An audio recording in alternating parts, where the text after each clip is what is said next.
Hi, everyone, and welcome to our Thursday YouTube Live. My name is Michael Barber, back with our weekly 10-minute session on how we can help school leaders. Today, we're shifting the conversation from enrollment marketing to teacher retention, and we've got Dr. Charlotte Pullins with us. For those of you that were on our webinar this past week, we had Dr. Pullins talking about strategies for teacher retention. We decided to welcome her back because we had so many questions from the webinar. And so we've got Dr. Pullins with us this morning. We're going to get right into the thick of the conversation related to teacher retention and ask Dr. Pullins, you had a three-part framework. I would love if you could just step us through that really quickly as one of your key strategies for teacher retention and just touch on each one of those. I talked about valuing teachers, and I talked about voice and autonomy. When I say value, I mean it's a simple thing as making sure the teacher feels like they belong, like they're supported, and their psychological needs are being met. Autonomy is such a fickle thing because people think if I let a teacher go rogue, they won't teach the standards. But that's not what it's about. It's really about giving teachers power, the power to be creative. But I did give three caveats for administrators of what they should do. If someone's going to change something, you need to make sure it is researched and that it makes sense for your school. And then I say give them a voice. One key thing that that administrators can do is to allow teachers to lead professional development, allow them to give their thoughts on the new curriculum, let them try it out and then get their feedback. People love when you ask them for advice and ask them, what do you think about this? Those three things, I think, are some of the key things that school districts or charter schools can do to help their teachers. Appreciate that callback to our conversation on Tuesday. One question, and you're on the ground, you're the director of diversity, belonging, inclusion, and equity at Arizona Charter Academy. Tell us some really tactical advice for how you're helping increase teacher retention at Arizona Charter Academy. Some specific examples. Well, one thing we do, we focus on social emotional learning of our teachers. We've started a whole program. Now, we have one for students, but we also did it for teachers because we found out after COVID, teachers are stressed, teachers are worried, teachers need psychological safety. So we started a program where teachers go through modules of learning, and then we come back as a group and we discuss. We have small groups within our school. And within that, teachers are allowed to express how they feel. Like one we just did on teacher trust. It was, what is trust? How do you coordinate trust with students? How do you coordinate trust with colleagues? And then we came together and we said, well, what kind of things do we want to do in order to build a culture of trust at our school? So we decided we're going to ask questions if someone if something goes wrong. Ask the questions. We said we're going to have emotional check-ins with people. We said we're going to have write notes and letters to each other. Just those sorts of things just builds a community and allows teachers to get together and talk and enjoy their culture that they work in. Is there anything we can do from a technical perspective, whether it's tools or websites or platforms, mobile apps, or plain old text messages group that schools can do? Like, if I'm a startup school and I'm just trying to figure out this challenge all the way through, a year 5, 6, 7, 10-year school that's really trying to put a sophisticated platform around teacher retention. I just love some things that can help from a technical perspective that can help school leaders with teacher retention. Well, when I think about that, I think about the Second Step program I mentioned before. Is a great online platform that schools can use. I also think about another one called Open Sesame that we're going to be trying out. That's another platform that people can use. It really depends on the school and the school needs. What does your school need? That's why I suggested that first thing you need to do is get those surveys. See what's going on. See the needs of your schools before you decide which direction you go into, or what program you initiate, because all schools are different. No school is the same. So first things first is finding the need, and then from that you find the programs that work well for you.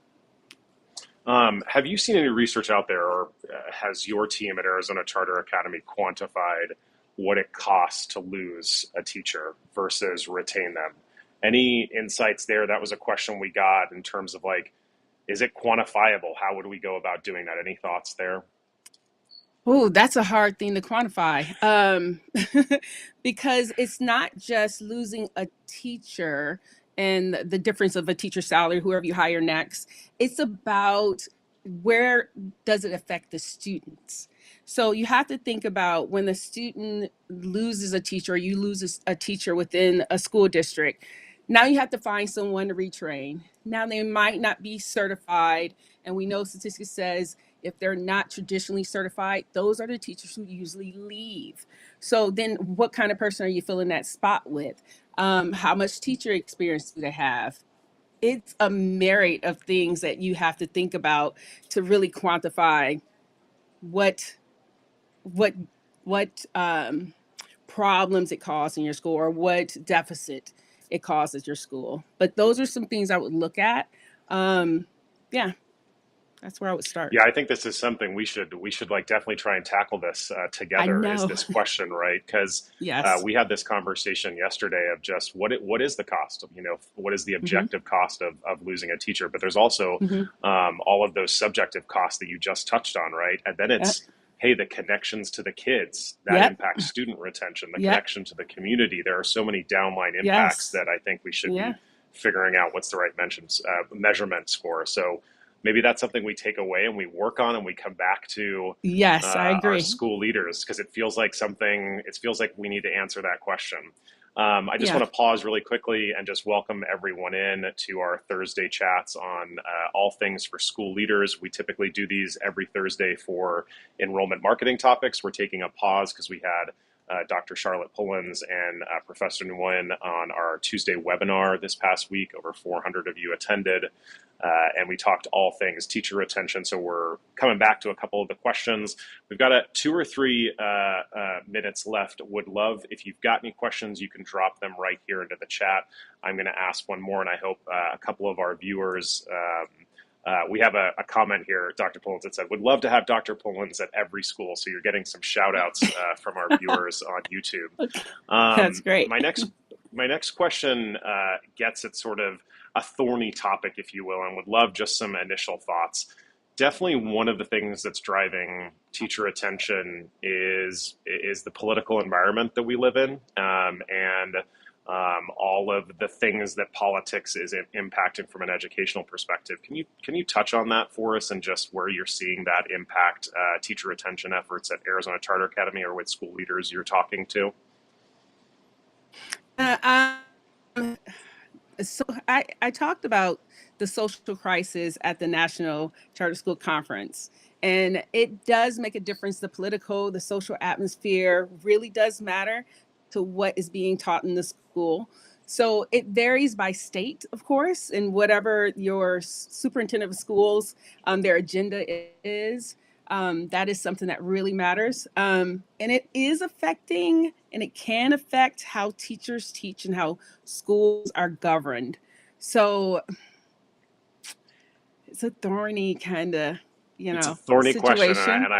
and we got to ask it right when we're having these tough conversations, right? For sure.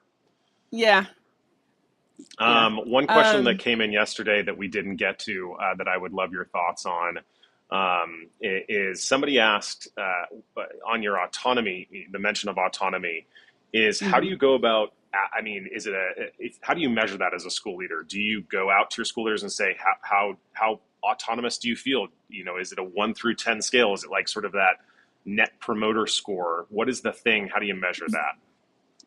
You know what I like is you can make it as hard or as simple as you want. Really, you can survey teachers. There's Survey Monkey. See what they say. I mean, create your own. You don't have to.